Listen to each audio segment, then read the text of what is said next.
جب سورج کی پہلی کرن میدان جنگ کے متعفن گرد و غبار میں چمکی تو دشمن کی لاشوں میں دو ڈوگرے جو لاشوں میں چھپے ہوئے تھے اٹھ بھاگے۔ ایک کو مار لیا گیا لیکن دوسرا بھاگ گیا اور آڑ میں ہو گیا۔ اپنے مورچوں کے عقب سے مشین گن فائر ہوئی۔ یہ دشمن نے ڈگرئی گاؤں میں سے فائر کی تھی جو اعلان تھا کہ مورچے گھیرے میں آ گئے ہیں۔ ان دونوں کمپنیوں کے مورچے کے پیچھے ایک اور پنجاب ریجمنٹ کی کمپنی کے مورچے تھے جس کے کمپنی کے نڈر کیپٹن مظہر حسین شہید تھے۔ کرنل گولوالا نے انہیں پیغام دیا کہ دشمن پیچھے ڈگرئی میں مورچہ بند ہو گیا ہے، اسے اکھاڑو۔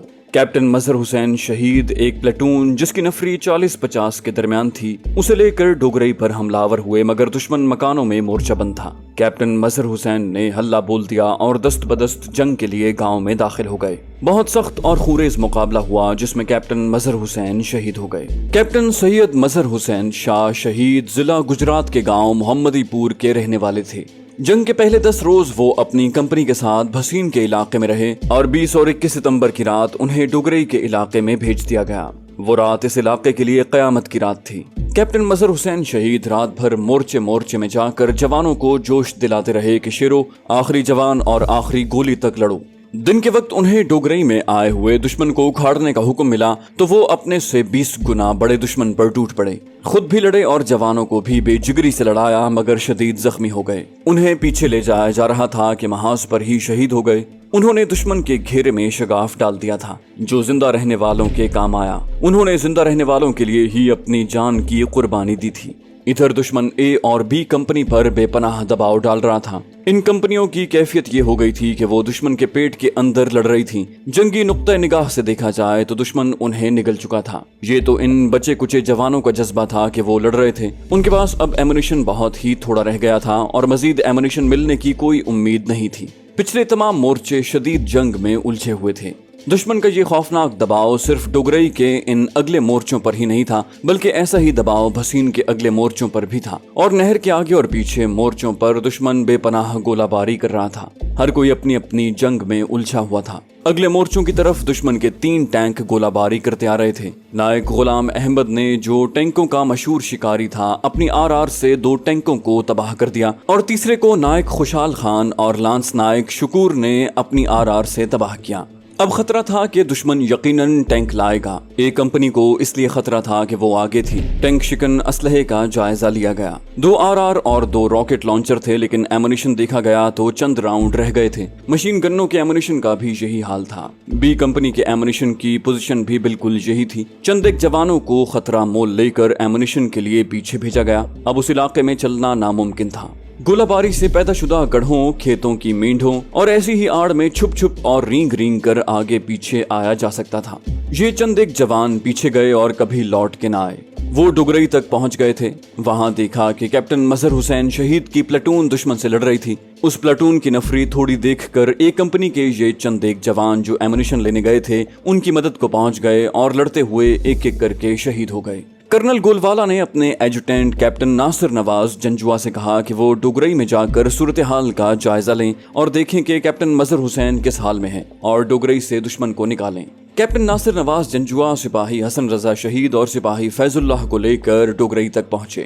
انہوں نے دیکھا کہ کیپٹن مظہر حسین شہید ہو چکے ہیں اور پلاٹون کے کچھ جوان اپنے کمانڈر کے بغیر بے جگری سے لڑ رہے ہیں، تو کیپٹن جنجوا نے یہ مارکا اپنی کمان میں لے لیا۔ انہوں نے پوزیشنیں بدل کر دشمن پر حملے کیے اور پہلے ہی حملے میں دشمن کے 24 سپاہی ہلاک اور بے شمار شدید زخمی کر دیے۔ اس کے ساتھ ہی کیپٹن جنجوا میجر غلام حسین سے مل کر دشمن پر توپ خانے کی گولہ باری بھی کرواتے رہے۔ یہ گولہ باری نہایت کارگر ثابت ہو رہی تھی، مگر دشمن کے ایک ٹینک کی مشین گن کی بوچھاڑ نے دونوں افسروں کو شدید زخمی کر دیا۔